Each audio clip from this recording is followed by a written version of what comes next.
우리가 함께 은혜를 나누고자 하는 말씀은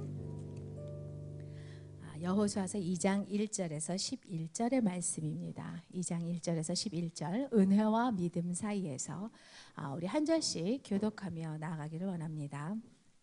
눈의 아들 여호수아가 시딤에서 두 사람을 정탐꾼으로 보내며 이르되 가서 그 땅과 여리고를 엿보라 하매 그들이 가서 라합이라 하는 기생의 집에 들어가 거기서 유숙하더니 어떤 사람이 여리고 왕에게 말하여 이르되 보소서 이 밤에 이스라엘 자손 중에 몇 사람이 이 땅을 정탐하러 이리로 들어왔나이다.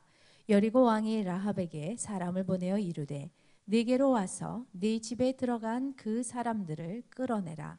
그들은 이 온 성을 정탐하러 왔느니라. 그 여인이 그 두 사람을 이미 숨긴지라. 이르되 과연 그 사람들이 내게 왔었으나 그들이 어디에서 왔는지 나는 알지 못하였고 그 사람들이 어두워 성문을 닫을 때쯤 되어 나갔으니 어디로 갔는지 내가 알지 못하나 급히 따라가라. 그리하면 그들을 잡으리라 하였으나 그가 이미 그들을 이끌고 지붕에 올라가서 그 지붕에 버려놓은 삼대에 숨겼더라. 그 사람들은 요단 나루터까지 그들을 쫓아갔고 그들을 뒤쫓은 자들이 나가자 곧 성문을 닫았더라. 또 그들이 눕기 전에 라합이 지붕에 올라가서 그들에게 이르러 말하되 여호와께서 이 땅을 너희에게 주신 줄을 내가 아노라. 우리가 너희를 심히 두려워하고 이 땅 주민들이 다 너희 앞에서 간담이 녹나니 이는 너희가 애굽에서 나올 때에 여호와께서 너희 앞에서 홍해 물을 마르게 하신 일과 너희가 요단 저쪽에 있는 아모리 사람의 두 왕 시온과 옥에게 행한 일 곧 그들을 전멸시킨 일을 우리가 들었음이니라. 함께 읽습니다. 우리가 듣자 곧 마음이 녹았고 너희로 말미암아 사람이 정신을 잃었나니 너희의 하나님 여호와는 위로는 하늘에서도 아래로는 땅에서도 하나님이시니라. 아멘. 제가 기도하고 하나님께 하나님의 말씀 보도록 하겠습니다.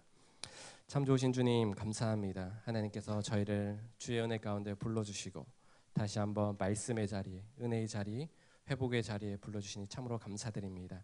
하나님 겸손히 우리의 마음을 주님께 내어드리고 말씀하시는 하나님, 우리를 사랑으로 품으시는 그 하나님 아버지의 놀라운 뜻을 깨달아 하는 귀한 시간 되게 하여 주시옵소서. 예수님의 이름으로 기도드립니다. 아멘. 네. 한 도시에 제임스와 제니라는 부부가 살고 있었습니다. 이 부부는 나름의 크리스찬이었고 10년 이상의 결혼 생활을 했던 사람들입니다. 그래서 이 부부가 하루는 분위기 좋게 아침에 비가 내리는 날에 둘이 커피숍에서 데이트를 하면서 과거의 연애 때의 사진을 이렇게 되돌아 보았습니다.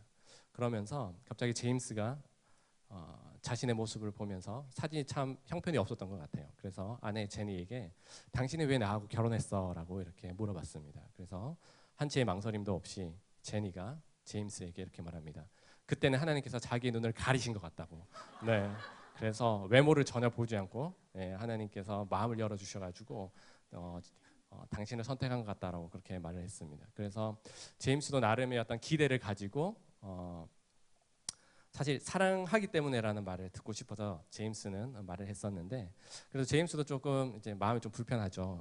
사랑하는 말을 듣는 게 아니라 하나님께서 눈을 가리셨기 때문에 그것을 결혼했다고 해서 그래서 제니도 생각이 나서 제임스에게 왜 자기랑 결혼했냐고 그렇게 물어봤습니다. 그래서 제임스는 그래도 마음이 착하고 나름의 센스가 있어서 그런지 몰라도 예뻐서라고 그렇게 말을 했다라고 합니다.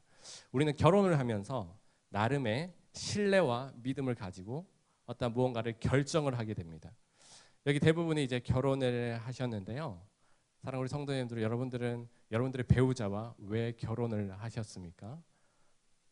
마음에 생각해 보십시오. 오늘 가서 이제 우리 남편분들에게 말씀해 주십시오. 포장하실 필요는 없습니다. 우리 뭐 어떠한 사건을 결정하고 또 뭔가를 진행할 때 어떠한 거기에 믿음이다라는 것들을 담고 선택을 하게 되어 있습니다. 우리는 이처럼 결혼을 하거나 어떠한 삶을 살아갈 때 어떤 끊임없는 결정을 하게 됩니다. 그리고 여러분들이 무엇을 전공하고 어떠한 대학을 가고 특별히 결혼이라는 것을 통해서 아주 인생의 중대한 결정을 하게 됩니다. 어떤 결정을 통해서 그 사람이 행복하기도 하고 그 믿음의 결정을 통해서 하나님께서 주시는 참된 감사와 또 은혜를 경험하면서 살기도 하지만 때로는 잘못된 판단과 결정을 통해서 인생의 황무지 같은 그런 광야의 생활을 겪는 것도 우리의 모습들입니다. 오늘 본문은 여러분들이 너무나 잘 아는 말씀입니다. 라합, 믿음의 사람 라합에 대한 내용입니다. 이 라합은 하나님께서 특별한 은혜를 허락하셨고 또 그 믿음으로 하나님께 인정받았던 사람입니다. 오늘의 본문의 배경을 잠시 살펴보면 약 38년 전에 정탐꾼으로서 11명과 함께 그 여리고성을 정탐했던 그 여호수아가 자기는 가지 않고 이제 두 사람을 정탐꾼으로 이제 보내게 됩니다. 사실 하나님께서 여리고성을 어떻게 정복할 것인지는 오늘 본문의 2장과는 전혀 상관이 없는 내용입니다. 왜냐하면 여러분들 잘 아시다시피 하나님께서 어떻게 여리고성을 무너뜨릴 것이라는 것들을 후에 다 가르쳐 주십니다. 이 2장 전체는 어떻게 보면 라합이란 한 사람을 하나님께서 돋보이게 하시기 위해서 기록해 주셨고 2장이 없다고 하더라도 어떻게 보면 이 이스라엘 백성이 가나안 땅을 정복하는데 아무 지장이 없는 내용의 일부분입니다. 두 명의 스파이가 이제 여리고 성으로 들어가게 됩니다.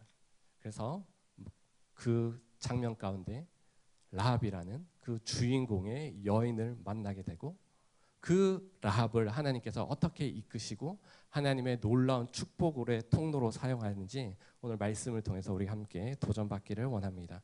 첫 번째로는요, 우리는 하나님의 특별한 은혜를 입은 사람입니다. 여러분들 꼭 그거를 기억해 주셨으면 좋겠습니다. 가나안 정복에 있어서 첫 관문입니다. 아직 2장은 요단강을 건너지 않은 상황입니다. 시딤이라는 먼 지역에서 이제 정찰을 보냈는데 그 여리고는 참으로 아름답고 종려나무 가지가 풍성하고 과일이 아주 풍성했던 그런 좋은 도시였습니다. 그래서 많은 사람들이 살고 있었고 그리고 그 지역에 난공불락의 성 여리고 성이 있었습니다. 그곳에서 결국은 하나님께서 예비하신 그 라합이라는 그 믿음의 여인을 통해서 놀라운 뜻이 펼쳐지는 것들을 볼 수 있습니다. 여러분들도 잘 아시다시피 라합은 성경에는 기생이라고 이렇게 표현을 하고 있습니다. 좋게 말해서 기생이지 원문을 보면 창녀라는 의미를 가지고 있습니다. 도덕적으로 아주 부도덕했고 이방인의 여인이었습니다. 그리고 이 여리고는 바알과 바알세불이라는 우상신의 가장 본부, 그래서 어둠의 영으로 가득했던 그 상황이었습니다. 그러나 그 속에서 하나님께서 라합 한 사람을 들어서 다시 한번 새로운 인생으로 펼쳐나가는 것들을 우리가 볼 수 있습니다. 라합은 어떻게 보면 그 당시 가장 천대받고 가장 쓸모없고 그냥 있으나 마나한 그런 사람이었습니다. 하지만 이 라합에게 어떠한 소문이 들리게 됩니다. 그것은 뭐냐 하면 여호와 하나님에 대한 소문이 들리게 됩니다. 우리가 본문을 쭉 읽었지만 최강국 애굽을 탈출하여서 홍해를 마른 땅으로 건너게 하시는 분이 하나님이시다. 그리고 광야에서 그 왕들을 물리치게 한 그 하나님이 그 하나님을 섬기는 백성이 자기 쪽으로 오고 있다라는 그 소문만을 들었습니다. 이 소문은 라합만 들은 것이 아닙니다. 여리고성에 사는 모든 사람들이 대부분의 사람들이 그 소문을 들었었고 그 소문을 어떻게 보면 지나가는 말로 들은 사람들도 있었을 것입니다. 하지만 라합은 그 순간 하나님이 누구인지에 대해서 조금씩 더 관심을 갖게 됩니다. 이 관심을 갖는다고 다 되는 것은 아닙니다. 하지만 하나님께서 라합에게 그 소문을 들리게 하시고 그의 마음을 격동케 하셨습니다. 그 마음이 있었기 때문에 오늘 여호수아가 보낸 그 정탐꾼 2명을 숨겨주고 보호해주고 다시 돌아갈 수 있도록 그렇게 해주었던 것입니다. 하나님께서 전혀 주목하지 않는 창녀 라합, 이방인 라합, 그리고 영적인 어둠 가운데 있는 이 라합에게 왜 이런 은혜를 베풀어 주셨을까요? 그것은 본문에서는 찾긴 어렵고요. 이것은 하나님의 놀라운 전적인 은혜라고밖에 설명을 할 수밖에 없습니다. 여리고 땅에 많은 사람들이 있었을 건데 왜 하필이면 라합을 선택하셨을까? 특별히 라합은 그 당시 율법의 기준으로 봤을 때는 우상 숭배자였고 그리고 창녀였기 때문에 돌로 쳐 죽여야 할 그런 사람이었습니다. 그리고 이방인이었기 때문에 전혀 하나님의 구원과는 관련이 없는 사람입니다. 그러나 하나님의 일방적인 택하심과 그 부르심을 통해서 하나님의 구속의 현장, 하나님 나라의 확장의 그 중앙에 가장 첫 관문으로 그 라합을 사용하신 데에는 아주 큰 영적인 의미가 있다라는 것입니다. 하나님께서 그 많은 사람 가운데 가장 천하고 소외되고 율법의 저주 아래 있던 이 사람, 그 한 사람을 사용하셔서 하나님의 놀라운 축복의 통로로 사용하셨다라는 것입니다. 성경신학자 도널드 반하우스라는 사람이 은혜에 대해서 이렇게 말을 합니다. 위를 향해 허리를 굽히는 것은 예배요, 밖을 향해 허리를 굽히는 것은 자비요, 자격 없는 자에게 허리를 굽히는 것은 은혜다라고 이렇게 말을 합니다. 하나님의 기준에서는 이 라합을 구원해 줄 필요도 없고 이유도 없고 하나님이 직접 제정하신 율법의 저주 아래 있었던 사람이지만 하나님은 결국 이 여인을 일방적으로 선택하셔서 그 한 사람을 선택하셔서 하나님의 복의 통로로 사용했다라는 것입니다. 사랑하는 성도 여러분, 우리는 어떻게 보면 이 라합과 같은 동일한 위치에 있는 사람들입니다. 있었습니다. 도덕적으로 우리도 이방인이었죠. 하나님의 은혜가 없다면 우리가 이 자리에 있을 수가 없는 존재들입니다. 우리가 아무리 가진 것이 많고 아무리 화려하고 우리가 아무리 많이 배운다고 하더라도 그것은 하나님과는 전혀 상관이 없는 것입니다. 하지만 하나님께서 우리 한 사람 한 사람을 불러주시고 또 이 자리에 예배의 자리에 불러주시고 하나님의 말씀을 듣게 하시는 이 자리 자체가 하나님의 놀라운 은혜의 자리고 우리 한 사람 한 사람을 사랑하신다는 증거인 줄 믿습니다. 찬양을 하면서 많은 성도님들이 또 눈물을 흘리시고 또 하나님께서 주신 은혜에 감격하면서 하나님의 이름을 찬양하였습니다. 저는 이 자체가 하나님께서 우리 한 사람 한 사람을 사용하셔서 여러분들이 어쩌면 오늘 좀 가기 싫고 날씨도 약간 꾸물꾸물하고 오기 싫은 분들도 계셨을 수도 있지만 결국은 하나님께서 우리를 이 자리에 불러주시고 하나님의 자녀 삼으시고 하나님 앞에 온전함으로 나아갈 수 있는 순간순간의 현장에 우리를 불러주셨던 그 자체가 하나님의 은혜고 여러분들은 그 하나님 안에 있다라는 그 증거인 줄 믿습니다. 우리 옆에 있는 분들께 이렇게 고백하겠습니다. 당신은 하나님의 은혜를 입은 자입니다. 네. 그 은혜를 믿고 계십니까? 그 은혜가 우리의 삶 속 가운데 있을 때에 우리가 어떤 여러 가지 상황 속에서 또 다시 한번 소망을 품고 하나님 앞에 나아갈 수 있는 것입니다. 에베소서 1장 7절 말씀을 다 함께 읽어보도록 하겠습니다. 우리에게 주시는 말씀입니다. 시작. 우리는 그리스도 안에서 그의 은혜의 풍성함을 따라 그의 피로 말미암아 속량 곧 죄사함을 받았느니라. 예수 그리스도 안에서 그 은혜의 풍성함을 따라. 그 풍성함은 단어가 풍성함이지 우리가 하나님의 사랑과 그 은혜는 우리의 상상 초월입니다.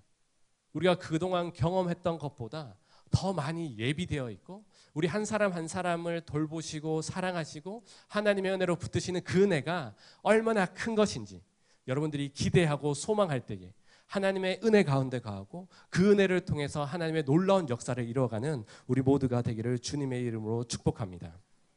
저는 종종 깜짝깜짝 놀랄 때가 있습니다. 왜냐하면 내가 왜 여기 있는 거야 라고 생각할 때가 있습니다. 주일날 사회할 때도 이렇게 많은 사람 앞에서 내가 왜 사회를 하고 있지? 올라가기 전에 참 두렵고 떨릴 때가 있습니다. 우리 성도님들을 위해 기도해 줄 때 내가 왜 여기 있는 거야? 내가 이분들을 위해 기도할 줄 자격이 있는가라고 하나님 앞에 물어보기도 합니다. 그러나 참 감사한 것은 그 자체가 하나님의 은혜이기 때문에 제가 이 자리에 있을 수 있고 함께 말씀을 나누고 성도님들과 함께 교제하고 하나님의 뜻을 선포할 수 있는 그 자체가 하나님의 은혜라고 고백할 수밖에 없습니다. 사랑하는 성도 여러분, 우리가 하나님 앞에서 구원받았고 그 구원 이외에도 하나님께서 여러분들의 삶 가운데 베풀어 주신 많은 은혜들이 있을 줄 믿습니다. 우리는 그 은혜를 헤아리기보다 우리 안에 부족한 것들, 어떻게 보면 채워 주셔야 할 은혜들을 더 많이 헤아리고 있는 줄도 모르겠습니다. 여러분들이 하나님 안에 있는 그 자체, 오늘 말씀 가운데 라합 한 사람을 선택하시고 그를 하나님의 도구로 사용하셨다는 그 은혜를 입은 라합처럼 우리를 부르시고 우리를 세우시고 하나님의 놀라운 축복의 통로로 쓰임받는 저와 여러분들이 되기를 주님의 이름으로 축복합니다. 두 번째로는 우리의 믿음은 삶의 결단으로 반드시 이어져야 한다라는 것입니다. 라합은 하나님의 은혜를 받았습니다. 은혜를 받고 그 자리에 머물렀으면 어떻게 보면 여리고의 다른 사람들과 같이 그냥 죽을 수밖에 없던 사람이었습니다. 하지만 하나님께 그 은혜를 입으니까 그 삶 속 가운데 믿음의 결단이 일어난다라는 것입니다. 오늘의 제목이 은혜와 믿음 사이에서라고 정해보았습니다. 우리는 많이들 은혜를 받았고 믿음은 가지고 있습니다. 이 두 선 안에서 끊임없이 갈등하고 고민하고 또 염려하고 하는 것들을 우리가 볼 수 있습니다. 하나님의 은혜의 결과로 라합이 하나님의 선택받은 그 사람으로서 그 삶의 결단을 이루어 갑니다. 사실 이 라합은 그냥 거기에 살아도 어떻게 보면 그냥 남들처럼 똑같이 살 수 있는 사람이었습니다. 여러분도 잘 아시다시피 이스라엘 군대는 군대가 아니었습니다. 그냥 사람들이었습니다. 반면에 그냥 여리고의 그 군인들은 무장했던 사람이고요. 그 누구도 그것을 뚫지 못하는 그런 성 안에 있었던 사람입니다. 그냥 남들처럼 동일하게 살아가고 남들처럼 섬기던 우상을 섬기고 자기가 생활하는 방식대로 먹고 살 수 있었던 그런 사람입니다. 하지만 그 라합은 이스라엘이 보낸 여호수아가 보낸 그 정탐꾼들을 숨겨주고 또 그 위협을 무릅쓰고 자기가 그들을 보호해주고 인도해주실 때 그 가운데 하나님께서 자기의 인생을 책임져 주실 거다라는 믿음이 있었다라는 것입니다. 단순히 하나님이란 이름을 듣고 그냥 지나갈 수 있었지만 하나님의 은혜를 받았고 그냥 지나쳐서는 안 될 어떠한 중요한 결정적인 믿음의 결단이 오늘 본문에 그 정탐꾼들을 숨겨주고 그들을 안내했던 그 결단입니다. 쉽지 않은 것이었습니다. 여리고의 군사들이 와서 정탐꾼들을 못 봤냐고 오늘 물어보는 대화의 내용이 있었습니다. 그 말을 들었을 때 얼마나 마음이 콩닥콩닥거리고 눈동자를 이렇게 하고 얼마나 힘들었을까요? 그러나 그는 그 믿음의 결단을 통해서 자신의 삶을 하나님께 내어 던진 것입니다. 11절 말씀을 우리 다 함께 읽어보도록 하겠습니다. 시작. 우리가 듣자 곧 마음이 녹았고 너희로 말미암아 사람이 정신을 잃었나니 너희의 하나님의 여호와는 위로는 하늘에서도 아래로는 땅에서도 하나님이시라. 이 라합에게는 이 믿음이 있었다라는 것입니다. 개역 성경에서 상천하지 하나님, 하늘에서도 하나님이시고 땅에서도 하나님이시면 그 하나님께서 지금의 자기의 상황을 그냥 남들처럼 살아가는 것이 아니라 다시 한번 그 인생을 주관하시는 하나님, 하늘과 땅을 주관하신 그 하나님께 자신의 인생과 그 가족을 던져버린 것입니다. 주변 사람들이 생각했을 때는 되게 무모할 수도 있습니다. 도덕적으로 봤을 때는 되게 치사할 수 있습니다. 혼자 살려고 거짓말하고 혼자 살려고 그렇게 정탐꾼을 내어주는 이 행위는 도덕적으로는 어떻게 비난받을 수 있습니다. 하지만 성경은 도덕적으로 이를 판단하지 않습니다. 믿음의 결정, 믿음의 결단을 하고 자신의 삶을 온 우주를 다스리시는 그 하나님께 내어드렸다는 그 실제적이고 결정적인 삶의 순종이 있었다라고 믿는 것입니다. 특별히 이 라합은 그 땅이 언젠가는 이 하나님의 땅이 될 것이다라고 있는 믿음이 있었다라는 것입니다. 결국은 모든 소유가 이 여리고성이 하나님의 땅이 될 것이다라는 그런 믿음이 있었다라는 것입니다. 사랑하는 성도 여러분, 여러분들은 다 믿음을 가지고 계신 줄 믿습니다. 그 믿음을 또 얼마나 사용하고 계시고 또 결단하고 계십니까? 이스라엘의 백성의 소식만 듣고 그 은혜에 힘입어서 다시 한번 자신의 삶을 내어드리고 그 거짓말을 했을 때 그것이 발각되게 되면 아직도 그 정탐꾼들은 자기 집에 있어요. 자기 집에 있는데도 불구하고 그 목숨을 내어놓는 그 하나님을 향한 결단과 헌신이 있을 때에 하나님께서 그것을 복되게 여기시고 하나님께서 놀라운 은혜로 함께 해주신 것들을 우리가 볼 수 있습니다. 참으로 놀라운 것은 뭐냐 하면요, 우리가 11절에 읽었던 이 라합의 고백은 신명기에 나오는 모세의 고백과 동일하다라는 것입니다. 우리 신명기 4장 39절 말씀을 읽어보도록 하겠습니다. 시작. 그런즉 너는 오늘 위로 하늘에나 땅에 다른 신이 없는 줄을 알고 명심하고. 잠깐 그 소문을 들었는데 하나님께서 그 믿음의 고백을 할 수 있는 그 위대한 모세와 동일한 믿음의 고백을 하고 있다라는 것입니다. 하나님께서 이 라합의 믿음을 사용하시고 그 결단을 통해서 그 하나님이 어떠한 분이신지 여리고 땅에 선포하는 그런 삶의 현장이 되었다라는 것입니다. 믿음은 그냥 믿고 바라보는 것만은 아닙니다. 믿음은 하나님의 사역과 그 다스리심을 믿고 따라가고 그 다스리심이 나의 삶 가운데 현재적으로 이루어질 것을 바라는 것입니다. 그것을 갈급해 하는 것입니다. 여러분들의 그 믿음을 가지고 여러분들의 삶 가운데 하나님의 다스리심이 채워지기를 원하십니까? 그러한 믿음이 있으십니까? 그러한 믿음이 있을 때에 하나님께서 끊임없이 우리에게 도전하는 것들을 우리는 발견할 수 있습니다. 여러분들은 새벽 예배를 드리고 또 기도를 하고 각 예배의 자리 또 순예배의 자리에 나아가면 하나님께서 여러분들에게 말씀하시는 것들이 있을 거예요. 그러나 그것을 들었을 때 참으로 망설여지죠. 아, 이거를 해야 되나 말아야 되나.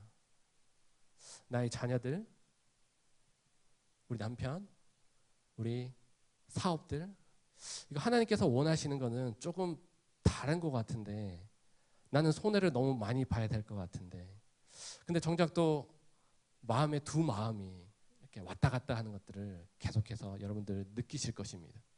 저는 저희 딸에게 그 마음을 이렇게 표현합니다. 하얀 마음과 까만 마음이 계속해서 이렇게 마음에 공존을 합니다. 저희 딸에게 저희 딸이 고집을 부릴 때 아마 예슬이의 마음에 까만 마음이 가득한 것 같아라고 이렇게 말하면 자기도 그런 것 같아요. 근데 왜 그런 것 같아? 자기도 잘 모르겠대요. 모르는 게 정상이라고 저는 말을 하면서 또 기도를 해줍니다. 우리의 마음 가운데 하나님께서 우리에게 말씀해 주시고 믿음으로 도전해 오시는데 그것을 내가 튕겨내는 어떤 우리의 연약한 모습들이 있을 수도 있습니다. 하지만 라합처럼 때로는 내가 손해될 것 같고 그 누구도 알아주지 않습니다. 여리고성의 많은 사람들은 그 하나님에 대한 이름에 관심도 없습니다. 어떻게 보면 라합이 그렇게 행동하는 것조차에도 관심이 없습니다. 그냥 살아가고 그냥 생각나는 대로 느낌대로 느껴지는 대로 살아가는 것이 이 세상의 현실입니다. 하지만 우리가 믿는 믿음을 고백하고 삶의 결단으로 하나님 앞에 엎드리고 순종했을 때에 지금은 솔직하게 손해볼 수 있습니다. 손해를 봅니다. 하지만 이 땅에서의 그것이 우리가 다가 아니기 때문에 다시 한번 믿음의 눈을 들어서 우리의 삶을 하나님께 내어드릴 때에 그 삶 가운데 또 다른 은혜로 채워질 그 하나님의 은혜를 기대하면서 주님 앞에 서는 저와 여러분들이 되기를 주님의 이름으로 축복합니다. 계속해서 믿음의 도전들이 우리의 삶 속에 있습니다. 끊임없습니다. 그러나 한번 넘어졌다고 포기하지 마십시오. 포기하고 다시 주님 앞에 돌아오는 그 자체가 은혜이고 하나님은 그 자체를 너무 귀하게 여기십니다.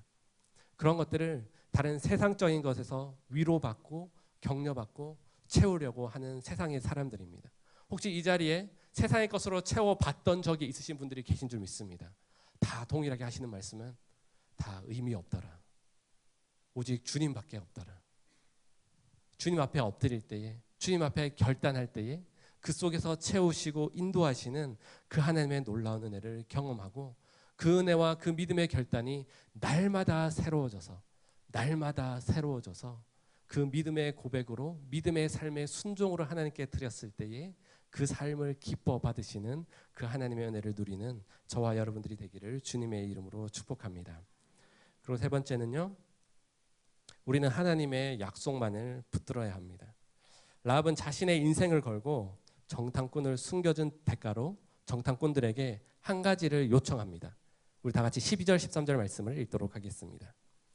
그러므로 이제 내가 청하노니 내가 너희를 선대하였은즉 너희도 내 아버지의 집을 선대하도록 여호와로 내게 맹세하고 내게 증표를 내라. 그리고 나의 부모와 나의 남녀 형제와 그들에게 속한 모든 사람을 살려주어 우리 목숨을 죽음에서 건져내라. 12절을 자세히 보시면 여호와로 내게 맹세하라라고 이렇게 말을 하고 있습니다. 하나님께 자신과 자신의 가족을 의탁하고 책임져 달라고 말합니다. 그리고 13절에서는 죽음에서 건져 달라고 이렇게 표현을 하고 있습니다. 그래서 14절에 여호와께서 인자하시고 진실하게 너를 대우할 것이다라고 정탐꾼이 말을 하게 됩니다. 그리고 그 집에 그 표식으로 붉은 줄을 창문에 달게 됩니다. 우리가 18절 말씀을 읽어보도록 하겠습니다. 우리가 이 땅에 들어올 때에 우리를 달아내린 창문에 이 붉은 줄을 매고 내 부모와 형제와 내 아버지의 가족을 다 내 집에 모으라. 하나님께서 이 라합의 가족과 정탐꾼이 맺은 언약을 기억하십니다.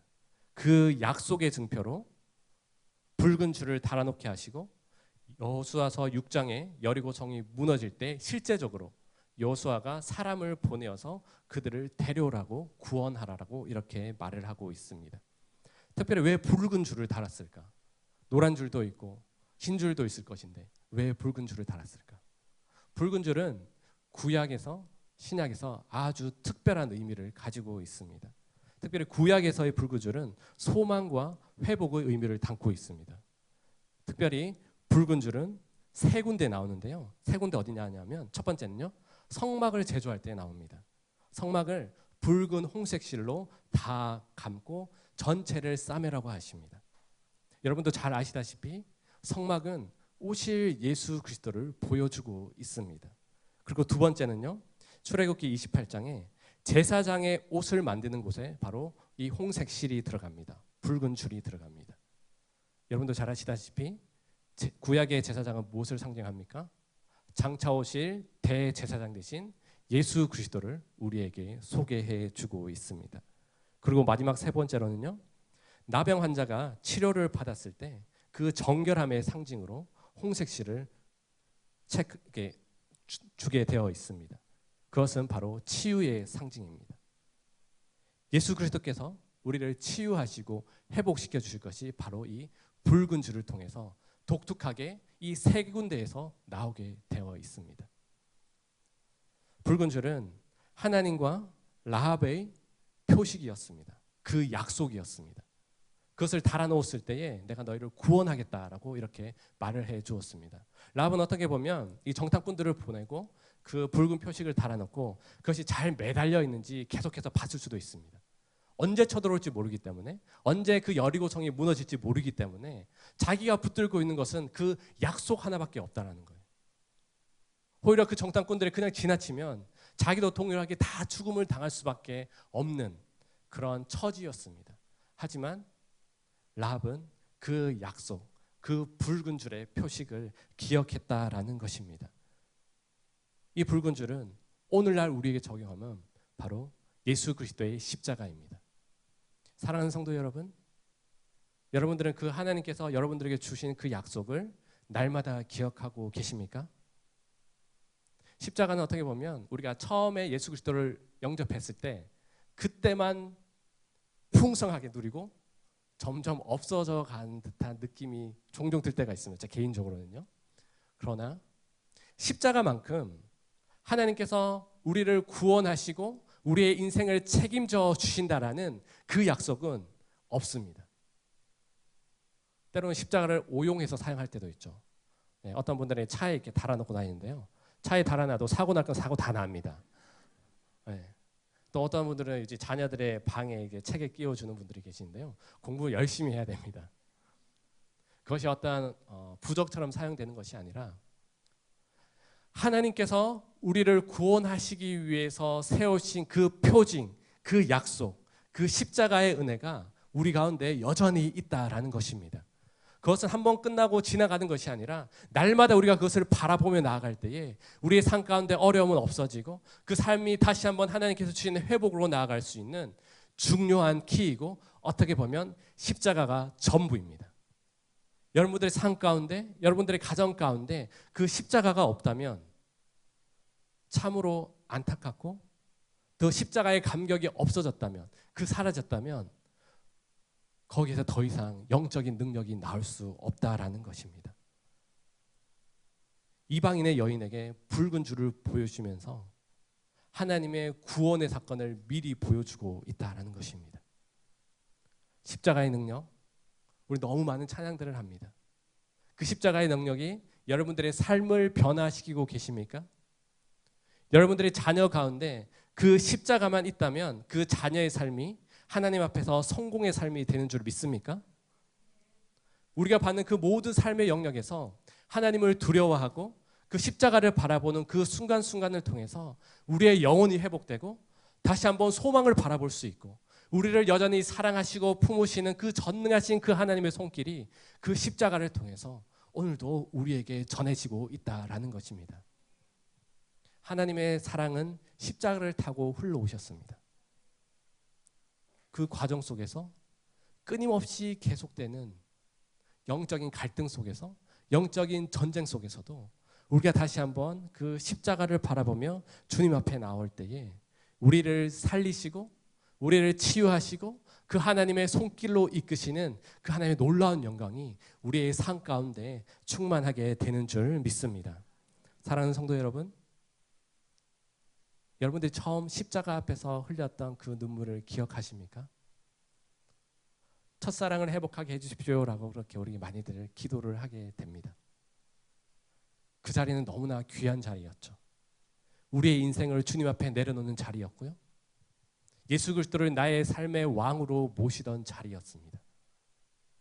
그 십자가를 바라보고 붙들고 주님 앞에 무릎 꿇었을 때 하나님께서 놀라운 은혜로 놀라운 하늘의 능력으로 우리의 삶을 다스리시고 책임져 주실 줄 믿습니다. 라합에게 이러한 믿음이 있었기 때문에 결국은 라합은 그 하나님과의 언약, 붉은 줄, 오늘 우리가 살고 있는 그 십자가의 약속을 통해서 우리가 다시 한번 소망의 하나님, 우리를 살리시는 하나님, 우리를 죽음에서 회복시키시는 그 하나님의 은혜가 우리의 삶 가운데 충만해지기를 주님의 이름으로 축복합니다. 마지막으로요, 믿음의 결단은 위대한 믿음의 열매를 낳습니다. 그 누구도 알아주지 않았고 이방인이었고 있으나 마나했던 그 여인 한 사람을 통해서 하나님께서는 놀라운 하나님의 나라의 구속의 역사를 이루어 가십니다. 라합은 후에 살몬이라는 사람과 결혼을 합니다. 하나님의 변방에 있었던 사람들, 하나님께서 그 라합을 사용하셔서 살몬이라는 사람과 결혼하게 하고 이 살몬은 누구냐 하면 바로 다윗 왕의 조상이 됩니다. 더 나아가서 우리의 구원자 되신 예수 그리스도의 조상이 됩니다. 우리 다 같이 마태복음 1장 5절 6절을 읽도록 하겠습니다. 살몬은 라합에게서 보아스를 낳고 보아스는 루sek에서 오벳을 낳고 오벳은 이새를 낳고 이새는 다윗 왕을 낳으니라. 아멘. 율법의 저주 아래에서 죽임 받아야 할 그 마땅한 사람이 유대인의 족보에 들어가 있습니다. 영원한 왕 대신 예수 그리스도의 족보에 들어가 있습니다. 이것은요, 단순히 한 여인이 족보에 들어가는 것, 그 이상의 의미입니다. 죽을 수밖에 없었고 소망 없는 그 사람이 하나님의 전적인 은혜에 의해서 이스라엘 사람들이 가장 존경하는 왕 다윗, 어떻게 보면 이 유대인들은 이 라합이 여기 족보에 들어가 있는 걸 상당히 불쾌했을 것입니다. 율법의 기준으로는 죽어야 할 사람이기 때문입니다.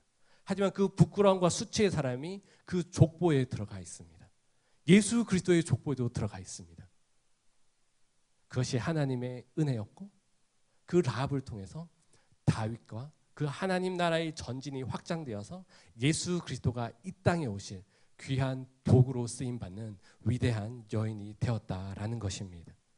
더 나아가서는요, 이 라합의 믿음을 히브리서 11장은 또한 칭찬을 하고 있습니다. 히브리서 11장 31절 말씀을 읽도록 하겠습니다. 시작. 믿음으로 기생 라합은 정탐꾼을 평안히 영접하였으므로 순종하지 아니한 자와 함께 멸망하지 아니하였도다. 히브리서 11장은 여러분도 잘 아시다시피 믿음장, 믿음의 가장 탁월했던 명예의 전당과 같은 그 사람들을 기록해 놓은 곳입니다. 거기에 사라와 함께 유일한 여자 라합이 기록되어 있다라는 것입니다. 어떻게 보면 라합은 자기가 이 정탐꾼을 숨겨주면서 했던 이 믿음의 결단이 그냥 자기의 구원으로, 자기 가족의 구원으로만 생각했던 것 같습니다. 하지만 하나님은 라합의 생각을 초월하고 우리의 생각을 초월해서 그 믿음장에 기록되는 그런 놀라운 축복을 바로 이 라합의 이름에 두셨다라는 것입니다. 더 나아가서는요, 야고보서에 또 라합의 이름이 나옵니다. 믿음으로 행했던 라합. 우리 다 같이 2장 25절 말씀을 읽어보도록 하겠습니다. 또 이와 같이 기생 라합이 사자들을 접대하여 다른 길로 나가게 할 때에 행함으로 의롭다 하심을 받은 것이 아니냐. 아멘. 라합은 믿음으로 행함을 의롭게 받은 가장 대표적인 인물 가운데 하나였습니다. 그 당시 멸망받을 수밖에 없던 사람이지만 하나님의 손에 그 믿음이 들림받으니까 하나님의 놀라운 구속의 역사 안에 쓰임받게 되고 성경의 믿음의 대표주자라고 쓰임받는 그 여인이 바로 라합이었다라는 것입니다. 사랑하는 성도 여러분, 여러분들도 이렇게 될 수 있습니다. 믿음의 가문의 전통을 이루어갈 수 있습니다. 내가 믿는 것이, 내가 나와서 예배 드리는 것이 어떠한 영향이 있을까? 물론 여러분들이 가족을 위해 기도하고 남편을 위해 기도하고 여러분들의 가족들이 믿음 안에서 잘 서갈 수 있지만 거기에서 끝나는 것이 아니라 하나님께서 라합을 사용하셨듯이 여러분들의 손자, 그 후의 다음 세대까지 여러분들의 믿음의 증거와 그 순종과 그 결단이 전수되고 하나님 나라의 귀한 축복으로 쓰임 받을 수 있다는 그 믿음이 있을 때에 하나님께서 여러분들을 사용하실 줄 믿습니다. 그렇게 될 줄 믿습니다. 그 믿음이 있을 때에 단순히 라합은 멀리 있는 그런 믿음의 사람이 아니라 나도 오늘 또한 라합처럼 믿음의 결단을 하고 믿음의 수고를 하고 결정을 했을 때 나의 삶과 나의 가족과 나의 가문을 하나님께서 변화시키시고 하나님의 영광의 축복으로 이 교회를 세우는 일에 또한 열방 가운데 하나님의 능력의 복음을 전가하는 그 일에 우리의 가족과 여러분들의 자손들이 쓸 수 있다는 것들, 그것을 믿음으로 바라보고 선포해야 하는 줄 믿습니다. 때로는 우리가 힘들고 어려우니까 이 믿음을 잡으려고 할 때도 있습니다. 그것도 귀합니다. 하지만 믿음의 사람 라합처럼 다시 한번 그 믿음대로 순종하고 결단하고 그 삶을 하나님께 내어드렸을 때에 우리의 생각보다 더 크신 놀라운 은혜로 그 삶을 발전시키시고 하늘의 축복의 통로로 사용하는 그런 놀라운 은혜가 여러분들의 삶과 가정과 후손들 가운데 충만해 있길 주님의 이름으로 기도합니다. 하나님의 말씀을 맺도록 하겠습니다. 이 본문은 어떻게 보면 그냥 한 이방 여인의 스토리가 될 수 있습니다. 하지만 하나님께서는 그 이방 여인에게 구원을 베푸시고 그 믿음을 사용하셔서 하나님의 놀라운 구원의 역사를 이루어가는 그 놀라운 장면을 우리가 살펴보았습니다. 세상에서 우리에게 끊임없는 믿음의 결단을 요구하십니다. 거기에 순종했을 때 하나님께서는 그 믿음의 결단을 빛나게 하실 것이고 그 빛남은 단순히 우리 집에만 빛나는 것이 아니라 하나님의 나라 가운데 귀히 쓰임 받고 하나님께서 칭찬하시고 격려하시는 여러분들의 삶과 가정이 되는 줄 믿습니다.